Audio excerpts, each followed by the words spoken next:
نبی کریم صلی اللہ علیہ وسلم نے ہم کو جو دوسری تعلیم دی کہ ادب یہ ہے کہ کبھی بھی داماد اپنے آپ کو سسرال سے اونچا نہیں سمجھے، کیونکہ جب آپ نے وہاں کی بیٹی کو تسلیم کر لیا، وہاں کی لڑکی کو تسلیم کر لیا، تو اس کا مطلب وہ آپ کے برابر ہو گئے، اگر آپ سے نیچے بھی تھے تو آپ کے برابر ہو گئے۔ ایک مرتبہ کا واقعہ ہے، بخاری ترمذی میں یہ واقعہ نقل ہے کہ حضرت حفصہ رضی اللہ تعالی عنہ بھی حضور کی بیوی ہیں اور حضرت صفیہ بھی۔ تو حضرت صفیہ چونکہ ان کا پرانا مذہب یہودی تھا، بعد میں مسلمان ہوئی، لمبی تاریخ ہے، پھر اللہ کے رسول صلی اللہ علیہ وسلم سے ان کی شادی ہوئی۔ تو ایک دن حفصہ رضی اللہ تعالی عنہ نے آ کر کے ان کو تانا دیا، کہا کہ دیکھو تمہارا جو معاملہ ہے، ہم لوگوں کا خاندان جو ہے وہ ہم نبی کریم صلی اللہ علیہ وسلم کے خاندان سے بلانگ کرتے ہیں، یعنی قریش ہیں ہم لوگ، اور تمہارا جو خاندان ہے نا وہ تم قریش نہیں، تم تو یہودی خاندان سے ہو۔ تو اس پر جو ہے وہ حضرت صفیہ کو بہت برا لگا، بیچاری بہت روئی، وہ رو ہی رہی تھی کہ نبی کریم صلی اللہ علیہ وسلم آ گئے، نسائی کی روایت ہے، ترمذی میں بھی روایت نقل ہے، آ کر کے پوچھا بھائی کیوں رو رہی ہو؟ تو انہوں نے کہا کہ حفصہ نے مجھ سے ایسے ایسے کہا ہے۔ تو انہوں نے کہا تم عجیب ہو، تم کو جواب دینا چاہیے تھا ان کو، حفصہ کو، ان کو کہنا چاہیے تھا کہ میرے والد ہارون ہیں جو نبی ہیں، میرے چچا موسیٰ ہیں، اور میرے شوہر محمد صلی اللہ علیہ وسلم ہیں، تمہارا رشتہ ایک سے ہے، میرا تو 3 سے رشتہ جڑا ہوا ہے۔ مطلب یہ کہ سسرال والے کو نیچا جو دکھلایا جا رہا ہے، اللہ کے رسول صلی اللہ علیہ وسلم نے اس کو اپنے ساتھ جوڑ کر کے میک اپ کر کے اس کو کیا کر دیا، لا کر کے برابر کھڑا کیا۔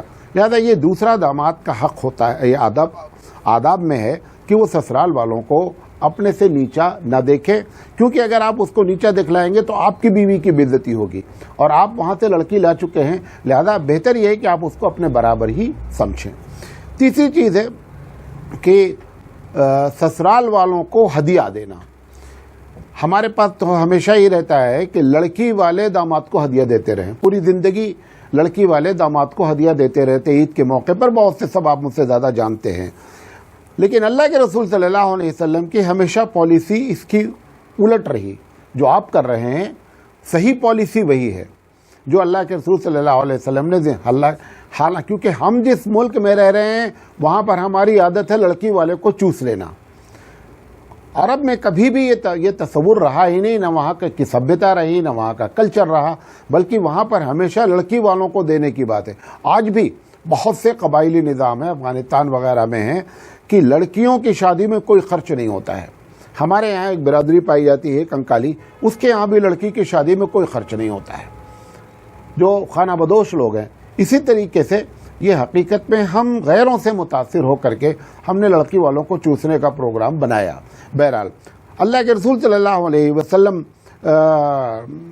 کی عادت مبارکہ تھی، بخاری کی روایت ہے کہ جب مدینہ آپ آ گئے تو یقینی بات ہے خدیجہ رضی اللہ تعالیٰ عنہ کا انتقال ہو چکا تھا جب آپ مدینہ آئے، تو جب قربانی کرتے تھے نبی کریم صلی اللہ علیہ وسلم تو بہت یاد کر کے خدیجہ رضی اللہ تعالیٰ عنہ کے متعلقین کو اور ان کی سہیلیوں کو اور رشتہ داروں کو جو ہے وہ گوشت بھجواتے تھے۔ یہ کیا تھا؟ یہ سسرالی حق ادا کرنا ہے، ان کو جو ہے ہدیہ نبی کریم صلی اللہ علیہ وسلم بھیجتے تھے۔ اسی طریقے سے اللہ کے رسول صلی اللہ علیہ وسلم کی یہ ام المومنین سے ایک روایت ہے کہ اللہ کے رسول صلی اللہ علیہ میمونہ سے روایت ہے، جو ام المومنین بھی ہیں، میمونہ رضی اللہ تعالیٰ عنہ کے پاس ایک غلام تھا، تو انہوں نے سوچا کہ اس کو آزاد کر دیں گے، تو نبی کریم صلی اللہ علیہ وسلم تو انہوں نے کہا کہ میں نے اس کو آزاد کر دیا۔ تو انہوں نے کہا کہ آپ اپنے ماموں کو دے دیتی، ان کو ہدیہ کر دیتی تو اور بھی تم کو جو ہے اس کا زیادہ اجر ملتا۔ یہ بخاری کی روایت ہے، کیونکہ ماموں کون ہے؟ یہ گویا میکے والوں کو گفٹ دینے کی بات کہی جا رہی ہے۔ تو اللہ کے رسول صلی اللہ علیہ وسلم نے میکے والوں کو گفٹ دینے، کیونکہ یہ جتنا بیوی میکے والوں کے ساتھ کر کے خوش ہوتی ہے اتنا سسرال والوں کے ساتھ کر کے وہ خوش نہیں ہوتی ہے۔ تو اصل جو زندگی گزارنے کا مزہ ہے وہ کیا ہے کہ بیوی جو ہے وہ خوش رہے، تو اس کے خوش رکھنے کی یہ ساری کیا ہے ترکیبیں ہیں جو نبی کریم صلی اللہ علیہ وسلم نے جو ہے وہ ہم لوگوں کی تربیت فرمائی۔ اسی طریقے سے صفیہ رضی اللہ تعالی عنہ کے بارے میں حضرت عمر کے زمانے میں ایک شکایت کی گئی کہ یہ صفیہ یہودی ہیں اور ہفتے کا دن کا آج بھی یہ اہتمام کرتی ہیں۔ اب اس کا مطلب جو ہے سبت جسے کہتے ہیں آپ لوگ، یوم السبت، اب اس کا مطلب ہوا کہ نبی کی پوری زندگی گزری اور ابو بکر کی زندگی گزری اور عمر کی زندگی میں یہ کمپلینٹ ہوا. تو حضرت عمر رضی اللہ تعالیٰ عنہ کو بڑا تعجب ہوا کہ اتنے دن ہو گئے اسلام لائے ہوئے اور یہ ابھی بھی جو ہے وہ سنیچر کے دن کا احترام کرتی ہیں. تو انہوں نے حضرت عمر رضی اللہ تعالیٰ عنہ نے سوچا کہ ڈائریکٹ بات کی جائے اور ان سے پوچھا جائے. تو جب انہوں نے حضرت صفیہ سے پوچھا کہ آپ کے بارے میں ایسا ایسا ہم کو معلوم ہوا ہے، الاستیاب میں پورا واقعہ ذکر ہے، تو انہوں نے کہا کہ ایک دم غلط بات ہے، اور میں جب سے اسلام لائی ہوں اس کے بعد سے میں نے کبھی بھی سنیچر کے دن کا احترام نہیں کیا. یہ ایک الگ بات ہے کہ میں اللہ کے رسول کے زمانے میں بھی اور آج بھی اپنے میکے والوں کو میں گفٹ دیا کرتی ہوں، گفٹ دیتی رہتی ہوں. وہ جو گفٹ دینے کی بات تھی، تو جب وہ جس لونڈی نے شکایت کی تھی، تو حضرت عمر رضی اللہ تعالیٰ عنہ نے ان کی بات پر یقین کیا کہ نہیں صفیہ جو ہے وہ صحیح کہہ رہی ہیں. تو ان سے پوچھا لونڈی سے کہ تم نے ایسا کیوں کیا، کیوں شکایت کی؟ یہ تو بہت بڑی بات ہو گئی نا کہ ایک آدمی اتنا دن ہو گیا اسلام لائے ہوئے اور آج بھی جو ہے وہ یہودیت پر گویا کہ قائم ہے. تو اس نے ایکسیپٹ کر لیا کہ نہیں، میرے اوپر شیطان غالب آ گیا تھا اور میں نے شکایت کر دیا ان کی، حالانکہ بات ایسی نہیں ہے. خیر، حضرت عمر رضی اللہ تعالیٰ عنہ نے اس کے سچ بولنے پر جو ہے نا اس لونڈی کو آزاد کروا دیا. لیکن بتانا چاہتا ہوں کہ وہ نبی کریم صلی اللہ علیہ وسلم کے زمانے میں بھی اپنے میکے والوں کو ہدیہ دیا کرتی تھی، اور یہ توقع نہیں ہے کہ وہ نبی سے چھپا کر دیتی تھی، کیونکہ ویسے بھی شرعی لحاظ سے شوہر کے مال سے ہدیہ دینا بغیر اجازت کے جائز ہی نہیں ہے. لہذا یہ صفیہ رضی اللہ تعالیٰ عنہ سے امید نہیں کی جا سکتی کہ وہ چھپا کر کے ہدیہ دیتی تھی، بلکہ وہ ہدیہ دیا کرتی تھی. اسی طریقے سے اگر سسرال ایسی ہے جو کمزور ہے، فائنینشیل کمزوری ہے، تو اللہ کے رسول صلی اللہ علیہ وسلم کی ایک حدیث میں پیش کرنا چاہتا ہوں جو بخاری میں نقل ہے کہ اللہ کے رسول صلی اللہ علیہ وسلم نے اس میں کس کو حق دیا. جب حمزہ رضی اللہ تعالیٰ عنہ شہید ہو گئے تو حمزہ کی ایک بیٹی بہت چھوٹی تھی، امامہ، تو امامہ بنت حمزہ.